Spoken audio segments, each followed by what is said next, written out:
जिंदगी आपके सहेलियों में दिखती है, आपके फ्रेंड्स में दिखती है, आपके बॉयफ्रेंड्स में दिखती है। आपका बॉयफ्रेंड आपके अब्बू से ज्यादा अजीज लगने लगता है आपको, जिसके लिए दिन रात आपके अब्बू ने क्या क्या मेहनत किया है। एक पल में आपके अम्मी अब्बू को भूल कर आप भागने लगती हैं अपने बॉयफ्रेंड के चक्कर में।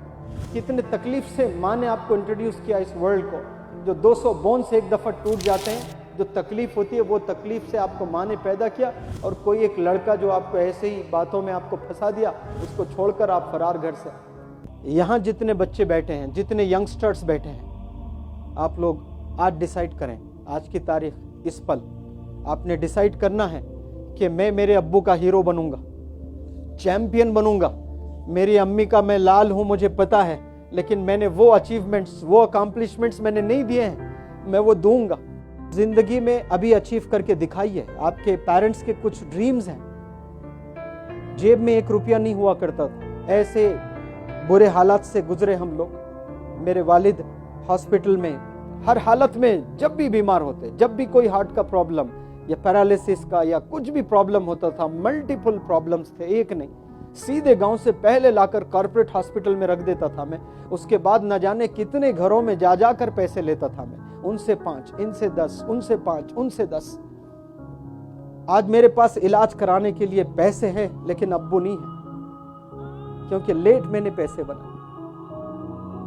आप लोग अभी बनाइए पैसे, मेहनत कीजिए। आप लोग अपने अब्बू को घुमाइए, दुनिया दिखाइए, हज कराइए, उम्रा कराइए, अच्छी जगह ले जाइए।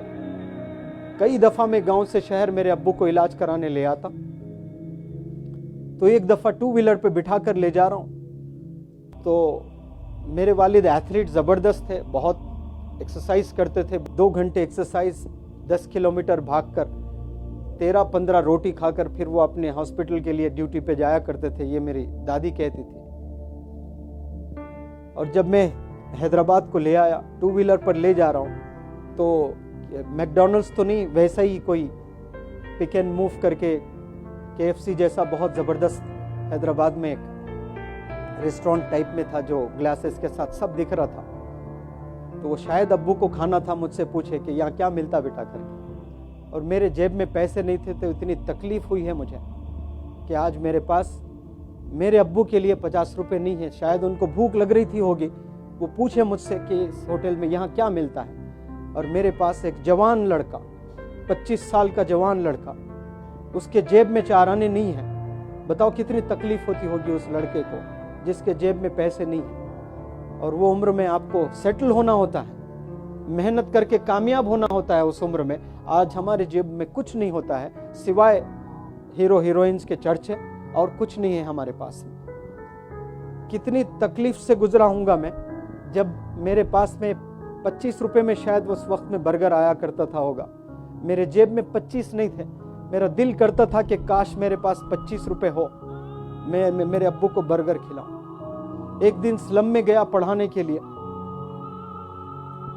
1-2 महीने का प्रोजेक्ट, 15 दिन के बाद बच्चे बेहोश होकर गिरने लगे। मैंने पूछा, आप क्यों गिर रहे हो बेटा, नाश्ता किए कि नहीं, मैंने पूछा। 5-6 बच्चे तो बोले कि नाश्ता क्या होता है सर, हम लोग कभी जिंदगी में सुबह का खाना खाया ही नहीं, जिंदगी में नाश्ता मैसर ही नहीं हुआ वो लोग को। फिर मैंने सोचा आज मेरे पास पैसा है, उस वक्त नहीं था जब मैं अब्बू को 25 रुपए का एक बर्गर देना चाहता हूँ, नहीं था मेरे पास में, आज है मेरे पास पैसा। तो हर दिन मैंने वो 100 स्लम के बच्चों को खिलाते हुए पढ़ाया। एक दिन बर्गर खिलाया 100 बच्चों को, एक दिन जो है इडली खिलाया, एक दिन डोसा खिलाया, एक दिन पूरी खिलाया। जबरदस्त कैटरर से मैंने बात किया, एक स्लम में मैं पढ़ा रहा हूँ, आप रोजाना सुबह में आकर यहाँ 100 बच्चों को खाना करना। मैं एक मेरे दोस्त दोनों मिलकर पैसे जमा करके रोजाना हम लोग खिलाए। लेकिन वो सेटिस्फैक्शन मुझे नहीं मिला। काश वो दिन मैं मेरे अब्बू को खिलाता। वो खाना चाह रहे थे, मेरे जेब में पैसे नहीं थे। आप लोग मिलेनियर्स बनिए, सिर्फ अपने अब्बू को ही नहीं, दुनिया को भी आप कुछ कर सकते हैं। आज मैं पैसे बना रहा हूँ, मेरे पास मेरे अब्बू नहीं है, आपके पास आपके अब्बू हैं। कामयाबी आज हासिल कीजिए, अपने अब्बू को खुशी दीजिए। वो चाहते हैं, वो देखना चाहते हैं कि आप कामयाब हो जाएं, जल्द से जल्द कामयाब हो जाएं। लेकिन आपको जिंदगी आपके सहेलियों में दिखती है, आपके फ्रेंड्स में दिखती है, आपके बॉयफ्रेंड्स में दिखती है। आपका बॉयफ्रेंड आपके अब्बू से ज्यादा अजीज लगने लगता है आपको, जिसके लिए दिन रात आपके अब्बू ने क्या क्या मेहनत किया है।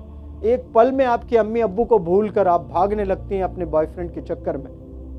ये नहीं सोचती हैं कि आपको पैदा किसने किया, कितने तकलीफ से माँ ने आपको इंट्रोड्यूस किया इस वर्ल्ड को। जो 200 बोन्स एक दफा टूट जाते हैं, जो तकलीफ होती है वो तकलीफ से आपको माँ ने पैदा किया, और कोई एक लड़का जो आपको ऐसे ही बातों में आपको फंसा दिया, उसको छोड़कर आप फरार घर से। रियलाइजेशन है ही नहीं, अपने पता ही नहीं कि माँ कौन है, अपने वालिद कौन है। आपने ये चीज समझना है कि जिंदगी क्या चीज है, क्या अचीव करना है लाइफ में हमें। और ये ट्रांसफॉर्मेशन सिर्फ एजुकेशन से आता है, याद रखना। मैं सिर्फ फार्मासिस्ट था, गवर्नमेंट जॉब मैंने छोड़ दी है। इंग्लिश जब सीखने लगा तो लगा कि इंग्लिश से ही मैं करियर बनाऊंगा। किसी को यकीन नहीं था, लोग हंसते थे मेरे अंग्रेजी पर कि ये क्या सीखेगा, ताने देते थे मुझ पर। आज मैं ट्रेनर बना।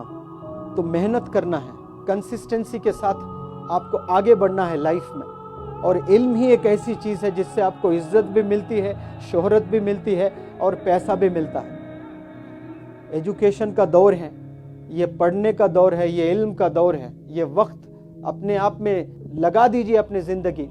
जबरदस्त टीचर बनिए, जबरदस्त डॉक्टर बनिए, जबरदस्त आलिम बनिए। आप लोग 24 घंटे में 20 घंटे आज से आप अपने बारे में सोचिए, अपने वालिदैन के बारे में सोचिए, तब जाकर आपको ये चीज मिलेगी। वरना आप ऐसे ही जिंदगी गुजारोगे। एक वक्त आएगा, माँ बाप बूढ़े हो जाएंगे, इलाज कराने के लिए दर दर भटकते रहोगे, पैसे नहीं रहेंगे। जिन हालतों से मैंने गुजरा है, अल्लाह करे वो किसी को ना आए ऐसा सिचुएशन।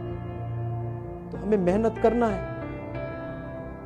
ये नहीं सोचना कि मुकद्दर में जितना होगा बस वो मिलेगा हमें, नहीं। मुकद्दर अल्लाह बनाते दुआओं से चेंज होता है मुकद्दर आपका। हमें बनना है। मेरे उस्ताद की वालदा हमेशा कहती थी कि खूब मेहनत करो, खूब पैसे कमाओ और खूब खैरात करो। हलाल आपने बनाना है तो करोड़ों बना सकते हैं आप लोग। तो उन लोग की कुर्बानियों को आप लोग समझें।